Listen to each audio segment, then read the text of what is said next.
Olá a todos vocês.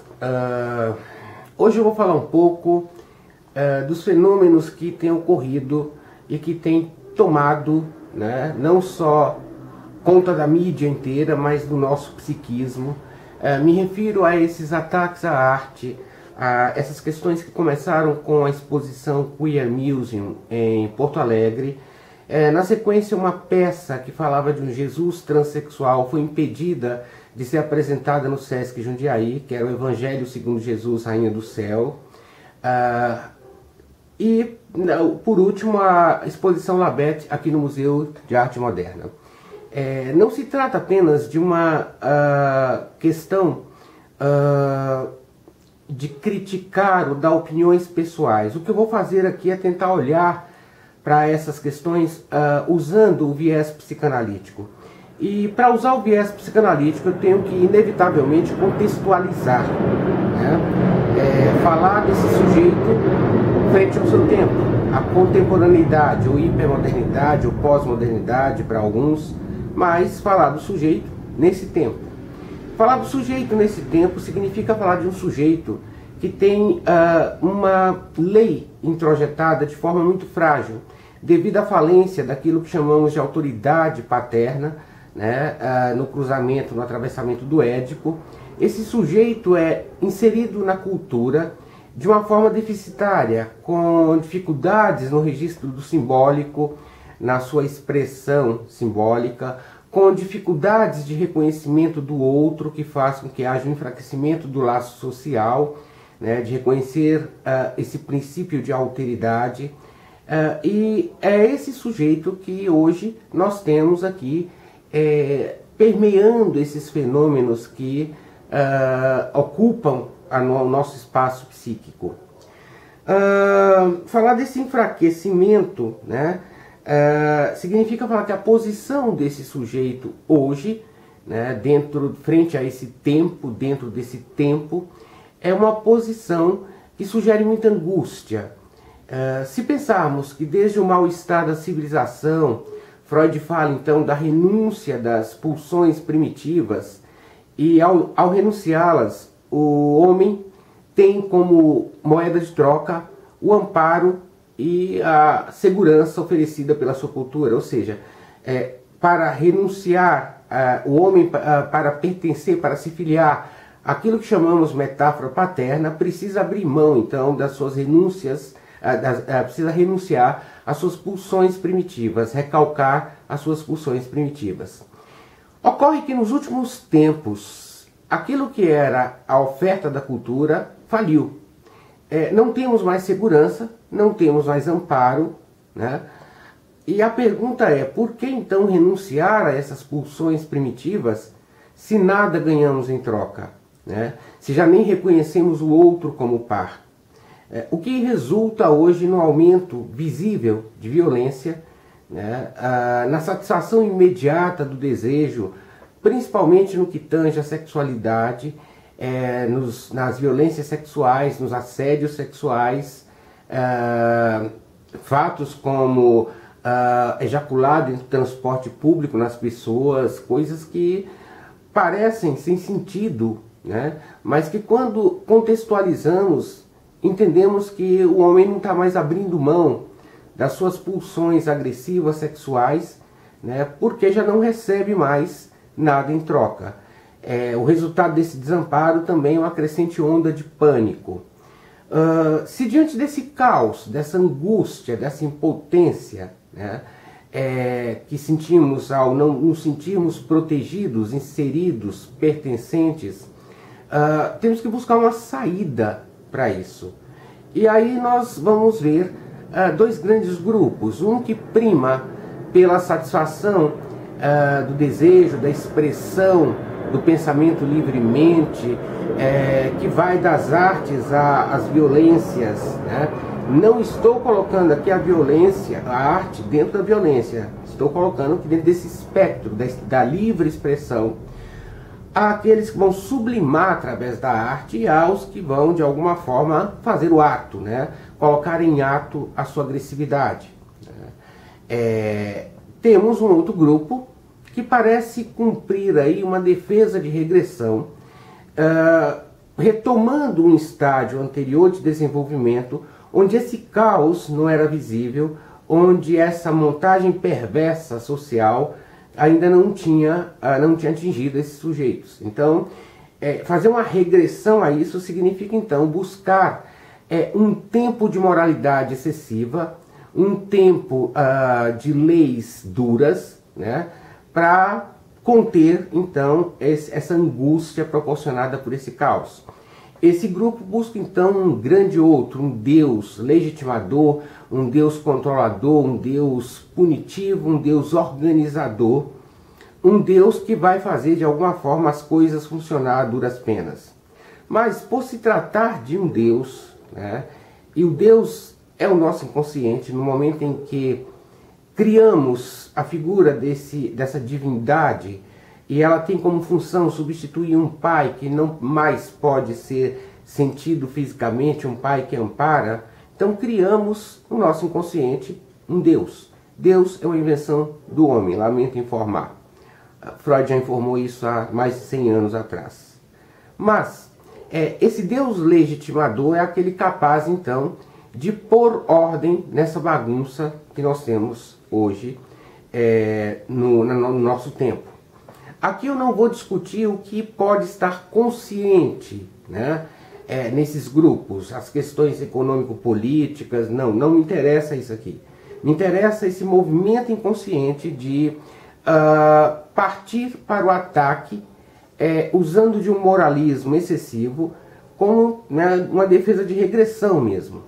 Dentro dessa defesa de regressão, a gente pode observar outros fenômenos defensivos, como a projeção, né, sujeitos que atacam a questão da homossexualidade e, de alguma forma, trazem em si esse traço. Esse traço é o seu desejo inconsciente, que, por não ser permitido, por causar muita angústia a esse sujeito, ele vai atacar isto no seu semelhante, né, tentando combater de alguma forma o que está dentro de si. Podemos observar uma formação reativa, né? Esse excesso de moralismo, de moralidade, nos traz aí uma contrapartida inconsciente, que é uma pulsão obscena, sexualmente perversa, que vai se manifestar no seu oposto. Para conter toda essa pulsão aí, precisa haver todo um comportamento de contenção que se dá pela oposição. Então a isso nós chamamos então de formação reativa. Observamos isso com muita frequência dentro desse grupo que se coloca como combatente da moral e dos bons costumes. Eu não vou discutir aqui a questão da exposição da criança diante de um corpo nu. Primeiro, porque isso não me cabe. Não me cabe porque eu não participei da criação dessa criança e vou levar em conta a ética da singularidade para saber se essa criança está preparada ou não para lidar com esse corpo, ainda que seja apenas um corpo nu. Cabe aí aos pais, né, observarem aí que criação deram seus filhos e que eles são capazes de suportar com naturalidade e de alguma forma introjetar com naturalidade. Então isso não me cabe. Eu não atendo crianças, não trabalho com crianças, cabe aí aos psicólogos e psicanalistas que trabalham dentro dessa linha, dessa faixa etária. Por outro lado, eu me pergunto, quem expôs de fato essas crianças a um trauma? Foram as mães que levaram para ver essa abertura do labete? Ou foi quem fotografou e fez com que essas imagens circulassem pela mídia, expondo excessivamente essas crianças? Então, é uma questão a se perguntar. E para fazer inflar, então, todo o ataque, de todo tipo de ódio, de violência, né, contra uma obra de arte, uma exposição de arte. Minha outra questão aqui é entender que não há ligação entre uma criança dentro de um contexto artístico, social, vestida, né, como ela poderia despertar naquele corpo ou em outras pessoas ali presentes algo de pedofilia. Se eu pensar que isso é possível, eu tenho que pensar que crianças, sem exceção, devem viver somente no convívio dos familiares e não podem conviver com adultos que não sejam familiares. que correm o risco de despertar esse desejo perverso pedófilo, né? O que também não é verdade. E me pergunto também se não é perverso aquele que projeta a sua perversão onde ela não tem, onde ela não existe. Aquele que projeta a sua perversão no outro. Isso me parece bem uma projeção literalmente perversa nesse caso, né? Então, quanto ao fato da exposição das crianças, eu não vou comentar porque não me cabe, mas tenho alguns questionamentos, né, em torno dessa balbúrdia que fizeram, dessa coisa acirrada de ódio, de intolerância, que percorre até agora a mídia e, consequentemente, os nossos psiquismos. Então, falando desse grupo que combate a moralidade, né, combate aquilo que chamam de imoralidade com excesso de moralismo e defendem aí comportamentos de um século anterior que está vivendo essa regressão como única forma, como única defesa para dar conta do caos instalado, né? A minha questão aqui é por que atacam então a arte? Parece que a arte tem sido o depositário do ódio desse grupo. Penso que arte é algo que não se pode, primeiro, definir, né, de uma forma concreta, porque qualquer coisa que me toque, qualquer coisa que me faça refletir, qualquer coisa que me ponha num estado contemplativo, que me toque pelo prazer ou pelo desprazer, que me gere angústia em contato com a cena, é uma forma de arte, né? Eu tenho que respeitar o que cada um vê na sua arte, ou que chama de arte, porque a arte não tem uma definição, um conceito fechado, né? Então dizer que isso ou aquilo é ou não é arte, me parece aí já de uma alçada de prepotência, de onipotência, empregar uma verdade que só cabe a cada um dizer o que é arte. Uma instalação com coisas que não fazem o menor sentido pode ser arte se coloca esse sujeito num confronto com o real para que ele faça um trabalho de simbolizar. É arte, né? Toca o sujeito de alguma forma, então é arte. A arte questiona. A arte põe em xeque. A arte põe em dúvida. Como não atacar algo que põe em dúvida uma convicção, né? Ainda que irreal, que não verdadeira, mas que precisa ser mantida como única forma de sair do caos. Então a arte precisa ser atacada, porque ela põe em perigo essa verdade inverdadeira, essa verdade não verdadeira, de que o mundo tem que viver sob a égide de uma moral, de uma ditadura moralista, né, que já não faz mais sentido. É a mesma coisa de pensar que você chegou num determinado ponto de desenvolvimento e tem que evoluir, voltar atrás e apagar tudo aquilo que foi conquistado. Desculpa, mas não faz sentido, não existe isso, né? Não dá para você esquecer o caminho que fez. É impossível. Não dá para apagar esse caminho também. Então, diante dessa defesa, essa defesa regressiva, a arte é uma ameaça, porque ela põe em questionamento as coisas, né? Ela propõe uma releitura dos valores, dos conceitos, ela propõe então novos conceitos. A arte também é uma forma de sublimação, né? Sublimação de pulsões que não podem ser expressas de outra forma senão através da arte. É uma das vias de saída da psicose. Combater a arte, então, é de alguma forma impossibilitar uma saída saudável, impossibilitar uma saída, né, para a saúde mental. Isso é muito grave, né?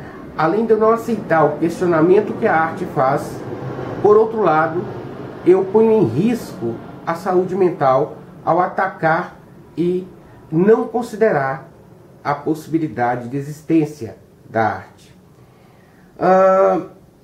O que eu vejo hoje, né, posso dizer que esse Deus, invenção do homem, ele se apresenta nesse grupo que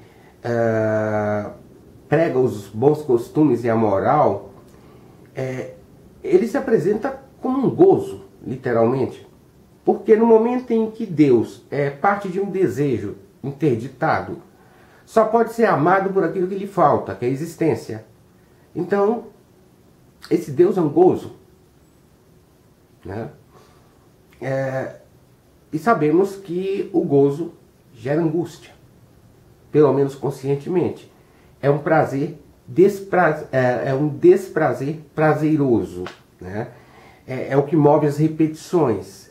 Então sabemos que essa história não vai parar. Freud fala no Mal-Estar da Civilização que para aceitar, né, sem questionar uma religião, é preciso haver um rebaixamento intelectual do sujeito. Quando eu não aceito que a arte questione, não aceito que outras possibilidades de verdade existam, né, aqui há um rebaixamento intelectual. Há algo de fé cega, de fé inquestionável. E questiono, me pergunto, né, se dentro dessa defesa regressiva não se regride também em termos intelectual, não se regride em termos psíquicos, né, para que se mantenha esse estágio anterior presente dentro do sujeito. Bom,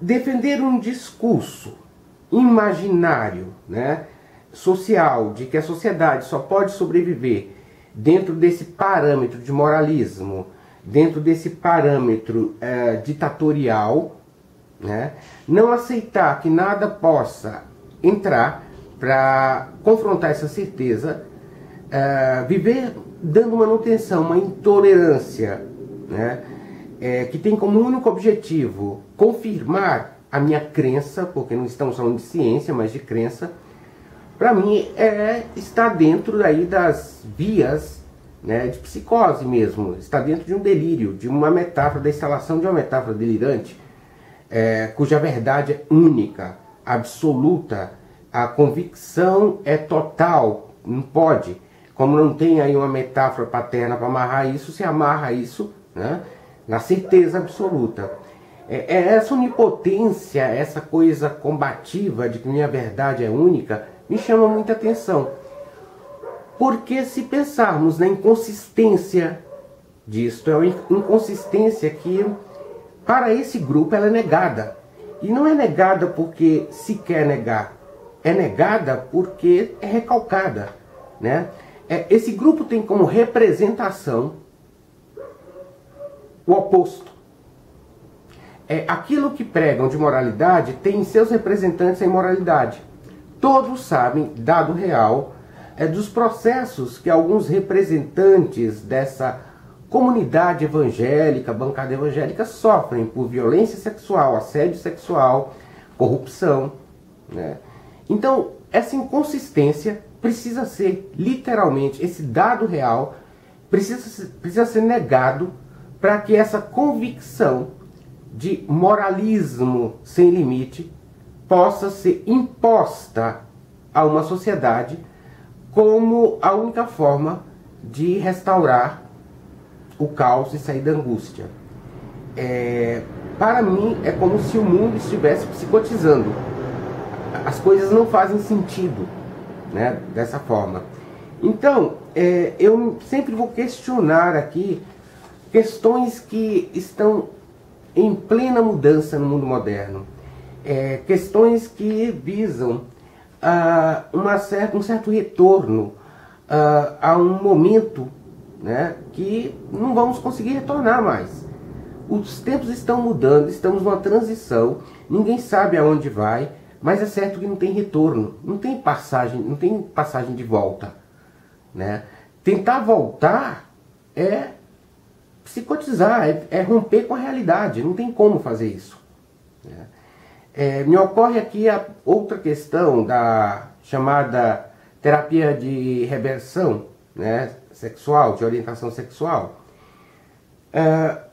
Eu questiono como uma peça jurídica, com base na Bíblia, pode ter credibilidade e como um juiz desconsidera o conhecimento técnico de uma autarquia federal, né, desconsidera estudos sérios mundiais acerca do tema, invade uma área que não lhe pertence, mais uma vez no ato de onipotência, prepotência, né, e fala então de uma cura, né, da homossexualidade, ou de uma reversão da homossexualidade.